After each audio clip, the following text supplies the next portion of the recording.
हमारी जो मीटिंग हुई है आज उसकी अपना एग्जीक्यूटिव कमेटी की, और इलेक्शन कमेटी में उसको रिकमेंड किया था कि मौजूदा हालात को देखते हुए जो इस वक्त हमारे देश के हालात हो रही है, इंडिया पाकिस्तान की वार चल रही है, इस एबनॉर्मल सिचुएशन में हम जो है इलेक्शन कराने की पोजीशन में नहीं है, और हालात को देखते हुए हमें सबकी सहमति से इस इलेक्शन को इंडेफिनिट पीरियड के लिए दिया। जब हालात ठीक होंगे, सर्कल से ठीक है, फिर इसके ऊपर रिव्यू करके हम दोबारा इलेक्शन कर सकते हैं। और इसके अलावा इलेक्शन टीम का जो अगला कार्यक्रम था, उन्होंने मौजूदा टीम को पहले टीम उनको दोबारा कहा कि आप कंटिन्यू दें और अपना काम करें, क्योंकि चैम्बर जो है बगैर ऑफिस बिल्स के नहीं चल सकते। सर कुछ लोग विरोध कर रहे हैं कि जो लोग पहले विरोध उनका करना अपना है, लेकिन जो लीगल चीज़ है कॉन्स्टिट्यूशनल है, हमने वही किया। विरोध करना उनका और बात है, विरोध के लिए विरोध करना कोई बात नहीं है।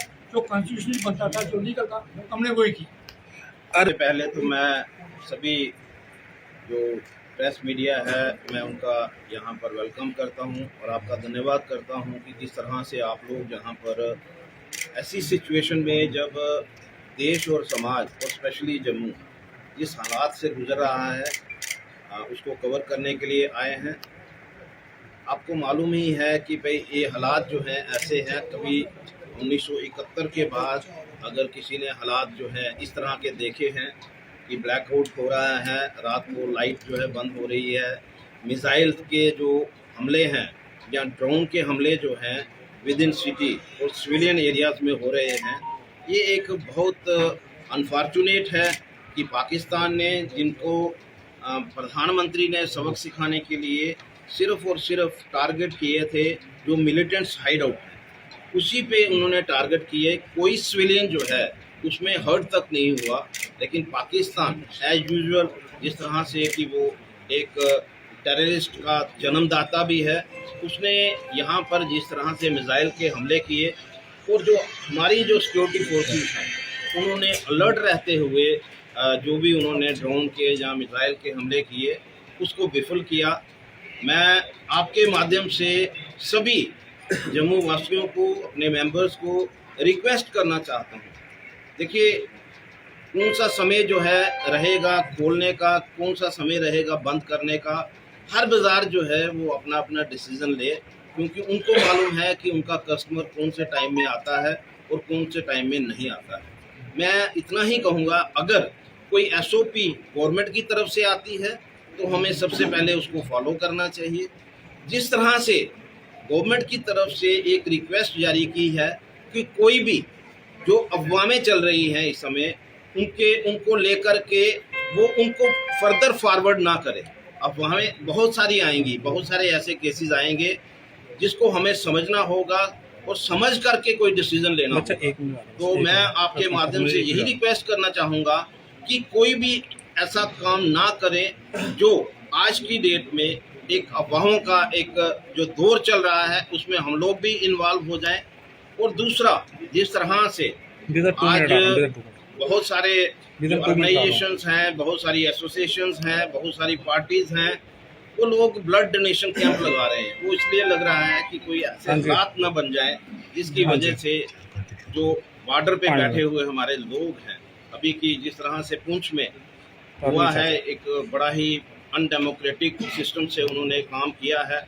और मैं समझता हूँ कि सिविलियंस के ऊपर अटैक करके पाकिस्तान ने क्या शो करने की कोशिश की है कि हम लोग जो है टेररिस्ट जो है, हमारी स्टेट जो है, हमारी जो कंट्री है वो टेररिस्ट जो निर्माता है, और हम लोग जो है सिविलियंस पे भी अटैक कर सकते हैं और सिक्योरिटी फोर्सेस के ऊपर भी कर सकते हैं। एसओपी कोई भी गवर्नमेंट की तरफ से आएगी उसको फॉलो करना प्रत्येक व्यक्ति का काम रहेगा। और इसके साथ मैं सबसे यही रिक्वेस्ट करूंगा, आज हालात ये हैं कि आने वाला समय जो है जिस तरह से बॉर्डर खाली कराए जा रहे हैं, कोई मालूम नहीं है, किसी को मालूम नहीं है कि हालात जो हैं किस करवट पे चलने वाले हैं।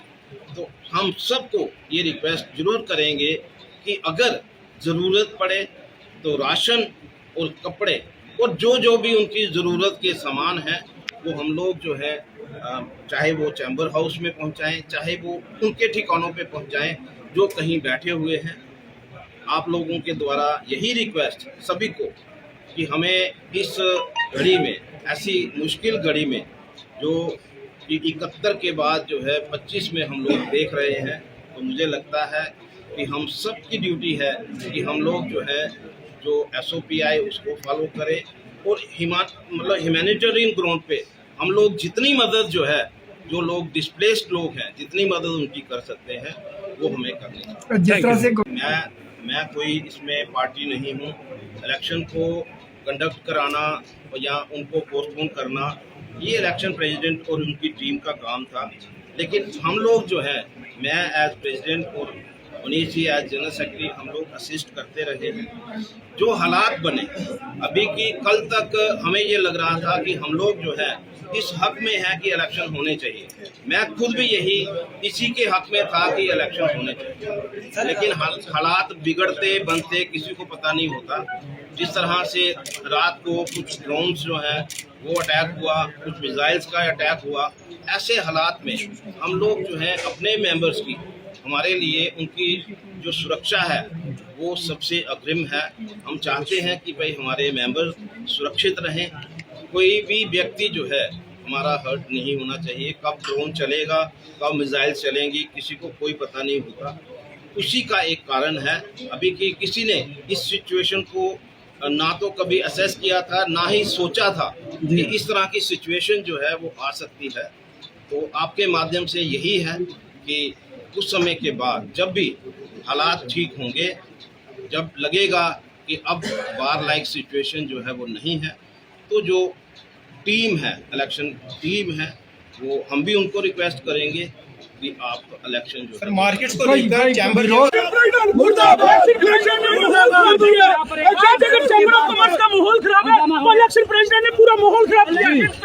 आए थे अगेन। हम हमेशा बोलते हैं सो कॉल्ड मीटिंग, आज फिर सो कॉल्ड मीटिंग थी, कॉन्स्टिट्यूशन के खिलाफ चलते हैं। हालांकि हालात हमें भी दिख रहे हैं, इलेक्शन हो सकते हैं या नहीं, ये सबकी सहमति के साथ होना चाहिए था। मगर इलेक्शन प्रेसिडेंट, ये आगे जो हम कहते हैं क्राइमेंस है यहाँ पे, वो कह रहे हैं जी इलेक्शन डेफर हो गई और पुरानी टीम दोबारा बैठेगी कॉन्स्टिट्यूशन के खिलाफ। ना ये लिखित दे रहे कब इलेक्शन होगी, ये फैसला हमें मंजूर नहीं।